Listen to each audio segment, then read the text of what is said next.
Zero Malabar സഭയിലെ കർദിനാൾ Mar George ആലഞ്ചേരിയെ അപകീർത്തിപ്പെടുത്താൻ വ്യാജ bank രേഖകൾ ചമച്ച കേസിൽ കുറ്റം ചുമത്തൽ ഉൾപ്പെടെയുള്ള നടപടികൾ നിർത്തിവെക്കണമെന്ന് ഹൈക്കോടതി ഉത്തരവ്. കുറ്റപത്രത്തിൽ പറഞ്ഞ ഇഞ്ചോടി കമ്മീഷൻ റിപ്പോർട്ട് നൽകാത്തതടക്കം ചോദ്യം ചെയ്ത് കേസിൽ പ്രതിയായ ഫാദർ പോൾ തേലക്കാട്ട് സമർപ്പിച്ച ഹർജിയിലാണ് Kakkanad judicial first class magistrate കോടതിക്ക് ജസ്റ്റിസ് വി അരുൺ നിർദ്ദേശം നൽകിയത്. സർക്കാരിന്റെ വിശദീകരണം തേടിയ കോടതി ഹർജി ഏപ്രിൽ 3 പരിഗണിക്കാൻ മാറ്റി.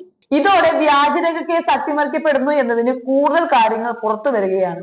കർദിനാൾ ആലഞ്ചേരിക്കെതിരെ വൈദികരായ പോൾ തേലക്കാട്ട്, ബെന്നി മാരാപറമ്പിൽ, ടോണി കല്ലൂക്കാരൻ എന്നിവർ 1 മുതൽ 3 വരെ പ്രതികളും ആദിത്യ വളരി 4ാം പ്രതിയുമാണ്.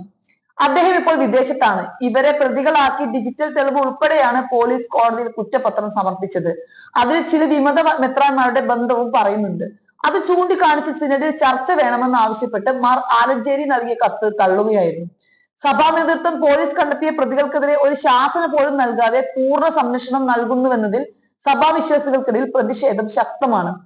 സഭയിലെ കാർഡിനലിന് ഇതാണ് സ്ഥിതിയെങ്കിൽ വിശ്വാസികൾക്ക് എങ്ങനെ സഭയിൽ നിന്നും നീതി ലഭിക്കും എന്ന ചോദ്യമാണ് ഇപ്പോൾ പ്രധാനമായി ഉയർന്നു വരുന്നത്.